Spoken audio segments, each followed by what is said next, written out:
sebuah desa kecil di lereng pegunungan Jawa Tengah, hiduplah seorang lelaki tua yang dikenal warga sebagai Mbah Wiro. Usianya sudah senja, mungkin hampir menyentuh 80 tahun. Namun tubuhnya masih tegak, wajahnya tenang, dan langkahnya mantap. Setiap pagi, Mbah Wiro membawa bakul bambu berisi daun-daunan obat ke pasar tradisional di kecamatan sebelah. Tak banyak yang tahu dari mana ia mendapatkan dedaunan itu. Sebagian warga bilang ia menanam sendiri di belakang rumah. Sebagian lagi percaya, ia mendapatkannya dari hutan larangan, yang hanya bisa dimasuki orang-orang tertentu. Mbah Wiro bukan orang kaya, rumahnya berdinding anyaman bambu, beratapkan seng yang mulai berkarat. Namun siapapun yang pernah datang ke rumahnya akan merasa betah. Ada aura damai yang tidak bisa dijelaskan. Suasana rumahnya selalu bersih, angin sejuk selalu terasa, dan seakan-akan waktu melambat jika berada di sana. Namun yang membuat Mbah Wiro sangat dikenal bukan karena daunnya, melainkan karena satu kebiasaannya yang tak pernah berubah.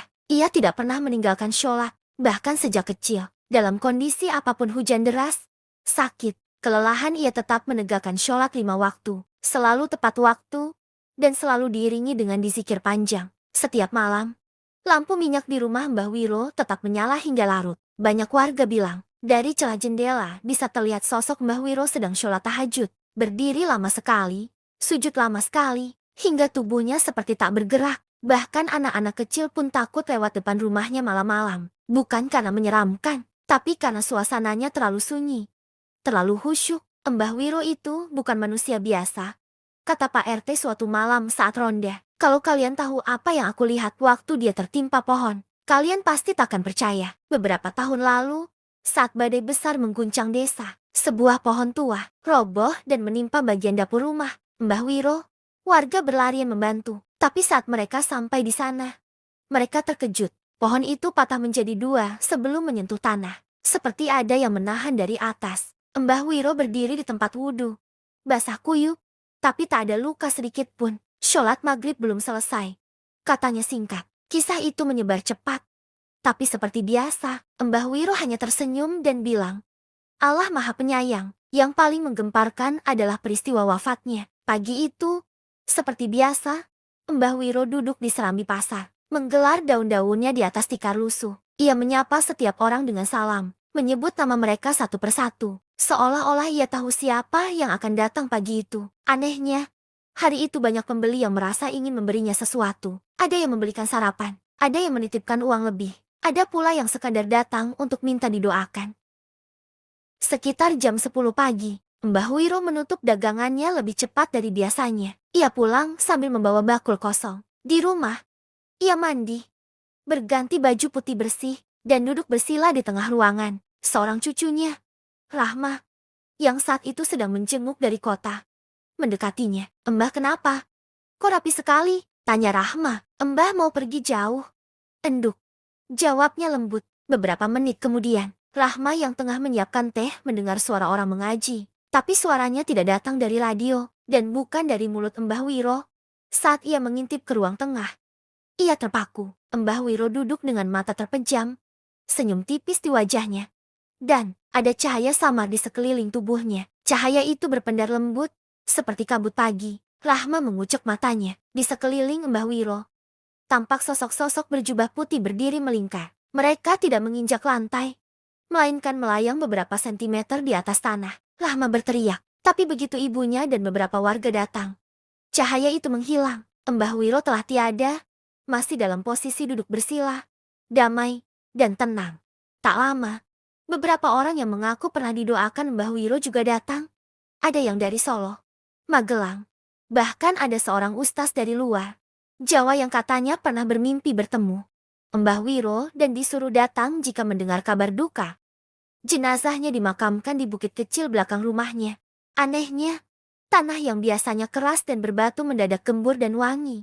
Orang-orang yang menggali kubur merasa tangan mereka ringan, seolah tak perlu tenaga. Sejak hari itu, makam Mbah Wiro tak pernah sepi. Setiap malam Jumat, terlihat cahaya kecil seperti lentera di sekitar pusaranya. Beberapa orang yang bermalam di sana mengaku bermimpi didatangi sosok berjubah putih yang mengajarkan sholat dengan khusyuk. Kini, bertahun-tahun setelah wafatnya, kisah Mbah Wiro masih hidup. Tidak ada yang tahu pasti siapa dia sebenarnya. Tapi satu hal yang pasti, Ia telah meninggalkan jejak iman yang dalam di hati banyak orang, bahwa seseorang yang istiqomah dalam ibadah, meski hanya penjual daun, bisa menggetarkan langit dan dikerumuni malaikat saat kembali padanya. Dan bagi siapa saja yang melewati desa itu, mereka takkan pernah lupa aroma sejuk yang menyambut mereka, karena di sana pernah hidup seorang wali yang menyamar sebagai kakek penjual daun.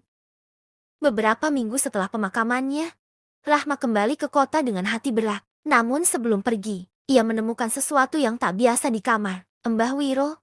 Di balik tumpukan sarung dan sajadah yang terlipat rapi, terdapat sebuah kotak kayu kecil, terbuat dari jati tua yang dihias ukiran sederhana berbentuk daun dan bulan sabit. Di atasnya tertulis kalimat dalam aksara Jawa kuno, yang jika dibaca Rahma artikan sebagai, Tanduru sing langgeng, kanggo ati kang resik, tanamlah yang abadi, untuk hati yang bersih. Dengan hati-hati, ia membuka kotak itu. Di dalamnya, hanya ada satu helai daun kering, tapi bentuknya aneh, uratnya bersinar keemasan dalam cahaya, dan aroma harumnya seperti campuran kayu manis, tanah basah, dan melati. Di bawah daun itu, ada secari kertas berisi tulisan tangan Mbah Wiro. Jika dunia mulai lupa sujud, taburkanlah daun ini di tanah yang gersang. Ia akan menunjukkan jalan pulang. Rahma menggenggam daun itu, tak mengerti sepenuhnya maksudnya, tapi merasa seolah sedang memegang sesuatu yang hidup. Ia pun membawa kotak itu pulang, menyimpannya dengan hati-hati. Tahun demi tahun berlalu, kehidupan Rahma berjalan seperti biasa di kota. Namun saat ia mulai kehilangan arah dalam pekerjaan,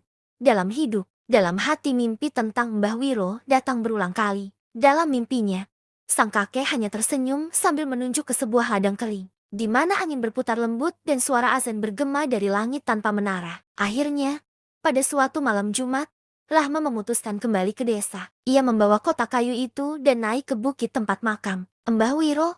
Tanah di sekitarnya sudah mulai ditumbuhi rerumputan liar, tapi udara tetap sejuk dan wangi samar masih terasa. Rahma berdiri di hadapan makam, membuka kotak itu, dan perlahan menaburkan daun emas ke tanah.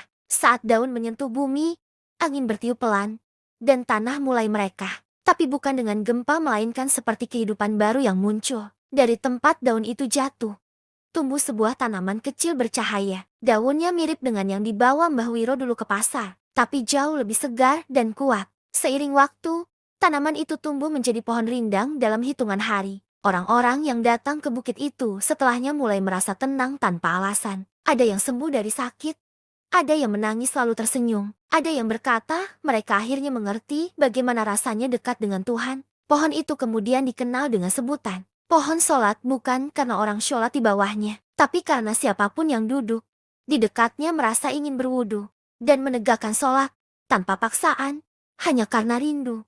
Kini, setiap Ramadan, desa itu ramai oleh peziarah, tapi bukan karena cerita tentang keajaiban, melainkan karena kisah seorang lelaki tua, sederhana, yang dengan istiqomahnya meninggalkan warisan paling langka, kesejukan iman, dan rahmah. Ia kini menetap di desa, membuka tempat belajar mengaji anak-anak di rumah Mbah Wiro. Tapi di waktu-waktu sepi, ia masih sering duduk di bawah pohon itu, sambil berdoa pelan. Mbah, aku belum sehebat engkau, tapi aku masih belajar sujud dengan ikhlas.